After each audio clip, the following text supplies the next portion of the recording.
Hey guys, welcome back to the science TV Hindi. और Antonov 225 जो कि 2.5 लाख किलो के वजन ये सामान को लेके उड़ान भर सकता था। इवन ये बुलेट ट्रेन को भी लेकर उड़ान भर सकता था। हालांकि ये प्लेन अब रसिया और यूक्रेन के वार में तबाह हो चुका है, पर इस प्लेन ने साबित कर दिया कि प्लेन इतने विशाल और वजनदार सामान को लेकर उड़ सकता है कि हम सपने में भी नहीं सोच सकते। आखिर ये प्लेन्स ऐसा कैसे कर पाते हैं? वीडियो शुरू करने से पहले हमें प्लेन के कॉन्सेप्ट को समझना पड़ेगा कि किस तरह से एक प्लेन को लिफ्ट मिलता है और आज के दौर में प्लेन्स को इस तरह से कैसे डिजाइन किया गया है कि ये लाखों किलो के वजन के साथ भी उड़ने में सक्षम है।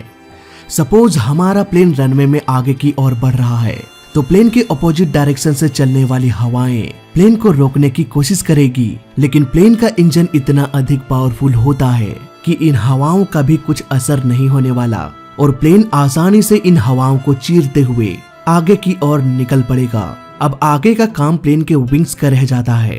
प्लेन का विंग एयरफॉइल शेप का होता है और जब ऐसे शेप के विंग्स को तेजी से मूव कराया जाता है तो इस एयरफॉइल शेप के कारण विंग्स के नीचे का प्रेशर अधिक हो जाता है, लेकिन ऊपर के एयर का प्रेशर कम ही रहता है। यही प्रेशर डिफरेंस की वजह से प्लेन धीरे धीरे ऊपर की ओर उठने लगता है।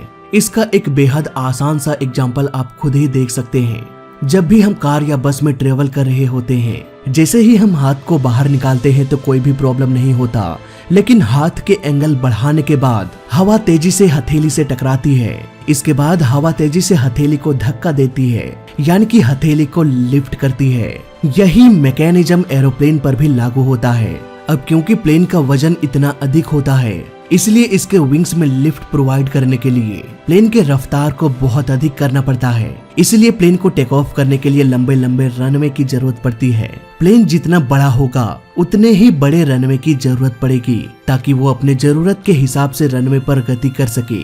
ये गति एरोप्लेन में लगा जेट इंजन देता है। ये इंजन हवा को तेजी से खींचकर पीछे की ओर धकेल देती है, जिससे प्लेन रनवे पर तेजी से दौड़ने लगता है, ठीक किसी बलून की तरह। जब इसके हवा को रिलीज किया जाता है, एक पर्टिकुलर स्पीड के बाद प्रेशर डिफरेंस के कारण इतना लिफ्ट जनरेट कर देता है कि प्लेन हवा में उड़ान भर सके।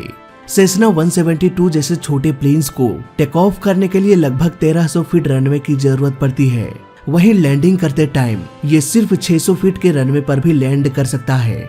इन छोटे छोटे हल्के प्लेन्स को हजारों फीट रनवे की जरूरत नहीं पड़ती। सेसना 172 जैसे प्लेन्स को तो फील्ड में भी, घास में भी लैंड कराया जा सकता है। कुल मिला के कहा जाए तो ये छोटे छोटे प्लेन्स को कुछ भी प्रॉब्लम नहीं होता। आज के दौर में इतने विशाल प्लेन्स का निर्माण हो चुका है कि ये लाखों किलो के वजनीय सामान को भी लेके उड़ सकता है। लेकिन आखिर कैसे?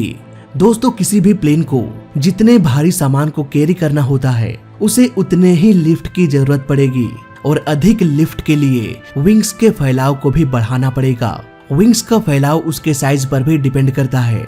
जितना बड़ा विंग्स होगा, प्लेन को भी उतना ही लिफ्ट मिलेगा। इवन विंग्स का आकार जितना बड़ा होगा, फ्यूल की खपत भी उतनी ही कम होगी। इसका सबसे अच्छा एग्जाम्पल है रूतन वॉयेजर, जो कहने के लिए तो बहुत ही छोटा प्लेन था, लेकिन इसके विंग्स का फैलाव बहुत ही विशाल था। इसलिए इस प्लेन में इतना लिफ्ट जनरेट हो रहा था कि ये लगातार लिमिटेड फ्यूल में करीब 9 दिनों तक उड़ान भरता रहा बिना लैंडिंग किए। अब सोच सकते हैं कि इस प्लेन का माइलेज कितना रहा होगा। हालांकि इसका एक डिटेल्ड वीडियो हमारे मेन चैनल पर अपलोड किया गया है, लिंक मिल जाएगा आपको डिस्क्रिप्शन में। लेकिन बात करें वजनीय सामान ढोने वाले प्लेन्स की, तो इन प्लेन्स के विंग्स को भी बहुत फैलाना पड़ता है। रूतन वॉयेजर का तो वेट उतना अधिक नहीं था, लेकिन बात करें वजनीय सामान ढोने वाले प्लेन्स की, तो इन प्लेन्स के विंग्स का फैलाव भी बहुत अधिक होता है। लेकिन भारी भरकम सामान को ढोने के लिए सिर्फ विंग्स का फैलाव ही काफी नहीं होता। यहाँ पर प्लेन के विंग्स के फैलाव के साथ साथ प्लेन का इंजन भी बहुत जरूरी होता है। एंटोनोव 225 का एग्जाम्पल ले लेते हैं। इस प्लेन में 6 पावरफुल इंजन इंस्टॉल किया गया था, तभी तो ये प्लेन ट्रेन को भी लेकर हवा में उड़ सकता था। इस प्लेन के विंग्स का फैलाव इतना अधिक था। एंटोनोव ऐसा बस इसीलिए कर पा रहा था क्योंकि इसके विंग्स में 6 बड़े बड़े इंजन्स को इंस्टॉल किया गया था। ये इंजन प्लेन के स्पीड को इतना बढ़ा देता कि इसके विंग्स के ऊपर और नीचे भारी मात्रा में प्रेशर डिफरेंस क्रिएट हो जाता। करीब 11 से 12 हजार फीट लंबे रनवे पर रन करने के बाद एंटोनोव टेक ऑफ कर पाता था। इंजन के कॉन्सेप्ट को और भी बेहतर तरीके से समझने के लिए हम बेलुगा का एग्जाम्पल ले सकते हैं। ये प्लेन भी एक विशाल प्लेन है, लेकिन इसमें सिर्फ 2 इंजन ही लगा हुआ है।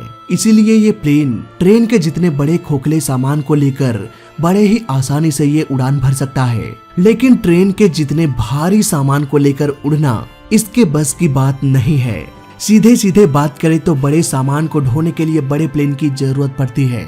उस प्लेन में सिर्फ 2 इंजन है तब भी चलेगा, लेकिन एक बड़े आकार के भारी भरकम सामान को ले जाने के लिए बड़े प्लेन्स के साथ साथ पावरफुल इंजन्स की भी जरूरत पड़ती है।